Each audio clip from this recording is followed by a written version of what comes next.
Hello అండి, welcome back to our channel Andhra రుచులు పై మల్లిక. ఈరోజు మనం గోధుమ పిండితో పాలబూరలు ఎలా ప్రిపేర్ చేసుకోవాలో చూద్దామండి. రెగ్యులర్గా మనం బియ్య పిండితో పాలబూరలు వేస్తూ ఉంటాం కదా, దానికంటే కూడా ఇవి చాలా రుచిగా ఉంటాయండి.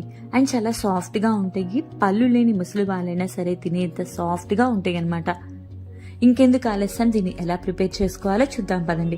దీనికంటే ముందుగా మన ఛానల్ని కొత్తగా ఎవరైనా విజిట్ చేస్తుంటే కనుక ప్లీజ్ సబ్స్క్రైబ్ మై ఛానల్. దీనికి కావాల్సిన పదార్థాలు ఏంటో చూసేద్దాం పదండి. 1 కప్పు గోధుమ పిండి, 1 కప్పు బొంబాయి రవ్వ, సుజీ అని కూడా అంటారు కదండి, అదే. 2 టేబుల్ స్పూన్ల వరకు ఎండు కొబ్బరి పొడి, 4-5 ఇలాచీ, 1 కప్పు బెల్లం, 1 కప్పు వాటర్, 1 కప్పు పాలు. ఇప్పుడు స్టవ్ వెలిగించుకొని ఒక గిన్నె పెట్టుకొని దాంట్లో 1 కప్పు వరకు బెల్లం వేసుకోండి, 1 కప్పు వాటర్ పోసుకోండి. స్టవ్ని లో ఫ్లేమ్లో పెట్టుకొని బెల్లం మొత్తం కూడా కరిగేంత వరకు కరిగించుకోండి. నేను ఇక్కడ బెల్లం పౌడర్ వాడానంటే, మీకు కావాలి అంటే కనుక బెల్లం తురుముకొని వాడుకోవచ్చు. ఈ బెల్లం మొత్తం కూడా కరిగితే చాలండి. స్టవ్ మనం హై ఫ్లేమ్లో పెట్టామనుకోండి, పాకం వచ్చేస్తుంది. మనకి జస్ట్ బెల్లం కరిగితే సరిపోతుందండి. చూస్తున్నారు కదా, ఈ విధంగా బెల్లం మొత్తం కూడా కరగాలండి. ఇప్పుడు దీన్ని స్టవ్ ఆఫ్ చేసుకొని పక్కన పెట్టేసుకోండి. ఇప్పుడు ఒక మిక్సింగ్ బౌల్ తీసుకొని దాంట్లోకి 1 కప్పు గోధుమ పిండి, 1 కప్పు బొంబాయి రవ్వ, 2 టేబుల్ స్పూన్ల వరకు ఎండు కొబ్బరి పొడి వేసుకోండి.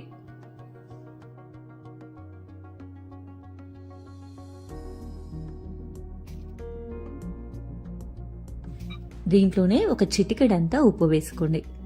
మరీ ఎక్కువ వేయకండి. 1 టేబుల్ స్పూన్ వరకు నెయ్యి వేసుకోండి. వీటన్నిటినీ కూడా బాగా కలిసేలాగా కలుపుకోండి.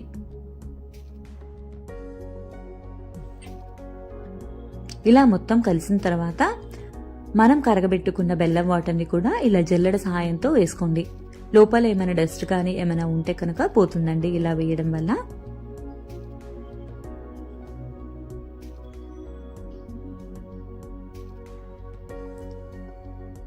ఇప్పుడు వీటిని మొత్తం కూడా ఎక్కడా ఉండలు లేకుండా బాగా కలుపుకోండి.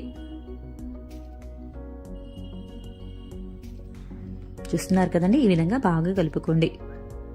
ఇప్పుడు ఇందులోనే 1 కప్పు పాలను పోసుకోవాలండి. మొత్తం వేయకుండా కొంచెం కొంచెంగా పాలు పోసుకోండి. మొదటగా కొంచెం పాలు పోసుకొని ఇవన్నీ కూడా పిండిలో బాగా కలిసిపోయిన తర్వాత మరి కొంచెం పాలు పోసుకోవాలండి.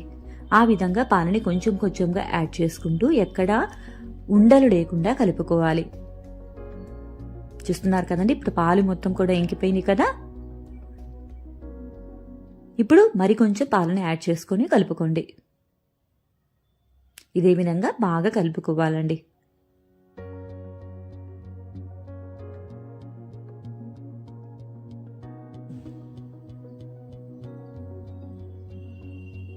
చూస్తున్నారు కదా, ఈ విధంగా బాగా కలిసిపోవాలి.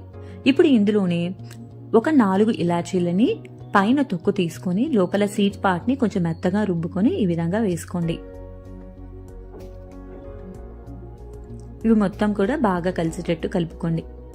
దీంట్లో బేకింగ్ పౌడర్ కానీ, బేకింగ్ సోడా కానీ, లేదంటే వంట సోడా కానీ ఇవి ఏమీ అవసరం లేదండి. చక్కగా పొంగుతే మన రవ్వ వేయడం వల్ల. ఇప్పుడు దీని మీద మూత పెట్టుకొని ఒక 15 నిమిషాల పాటు పక్కన పెట్టుకోండి. 15 నిమిషాల తర్వాత చూసారు కదా, ఇది కొంచెం మీకు చిక్కబడుతుందన్నమాట. మరీ పిండి గట్టిగా అనిపిస్తే కనుక మీరు కొంచెం ఒక 2-3 టేబుల్ స్పూన్ల వాటర్ వేసుకోండి. ఇక్కడ నాకైతే కరెక్ట్గా సరిపోయిందండి. ఇప్పుడు చిప్పగంట తీసుకోండి, చిన్నది, ఈ విధంగా ఉండేది. దీన్ని తీసుకొని మనం ఆయిల్లో వేయడానికి చాలా ఈజీగా ఉంటుందన్నమాట దీని సహాయంతో. ఇప్పుడు ఒక ప్లేట్ మీద టిష్యూ పేపర్స్ పెట్టుకొని రెడీగా పెట్టుకోండి. స్టవ్ మీద ఆయిల్ పెట్టుకోండి.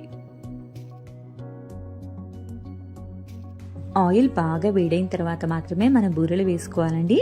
కొంచెం మిశ్రమం తీసుకొని చెక్ చేసుకోండి. ఆయిల్ హీట్ అయింది అనుకోండి, అప్పుడు వేసుకోవచ్చు. చూస్తున్నారు కదా, నాకైతే ఆయిల్ బాగా హీట్ అయిందండి. ఇలా చిప్పగెరట సహాయంతో పిండిని మొత్తాన్ని కూడా ఒకే దగ్గర వేసుకోండి. మీరు వేసిన వెంటనే కదిలించకూడదండి. ఈ బూర దాని అంతట అదే పైకి రావాలి. చూస్తున్నారు కదా ఎంత చక్కగా పొంగిందో ఆయిల్లో. ఇప్పుడు గెరటె సహాయంతో పైన ఆయిల్ వేసేసుకోండి, చక్కగా పొంగుతుందండి. ఒకవైపు కాలిన తర్వాత మరోవైపు టర్న్ చేసుకోండి. ఇలా 2 వైపులా కూడా మనకి కొంచెం గోల్డెన్ కలర్ వచ్చేంత వరకు కూడా చక్కగా ఫ్రై చేసుకోండి. ఈ విధంగా వస్తే సరిపోతుందండి. ఇప్పుడు మనం తీసుకుని టిష్యూ పేపర్స్ మీద పెట్టేసుకుందాం. ఆయిల్ ఏమన్నా ఉంటే కనుక అబ్జార్బ్ చేసేసుకుంటుంది. ఇదే విధంగా బూరెలన్నీ కూడా వేసుకోవాలండి. మీరు ఒకటి పొంగిన తర్వాత మాత్రమే మరొకటి వేసుకోవాలి. మరీ మొత్తం ఒకేసారి వేశారనుకోండి పొంగదు, ఒకదానికొకటి అంటుకుంటాయి అన్నమాట. 1 లేదా 2 బూరెలు వేసుకోండి ఎట్ ఏ టైం చాలు. చూస్తున్నారు కదా ప్రతి ఒక్కటి కూడా ఎంత చక్కగా పొంగుతున్నాయో అండ్ చాలా సాఫ్ట్ గా కూడా ఉంటాయండి. ఇలా ఒక్కొక్కటిగా బూరెలు వేసుకోండి.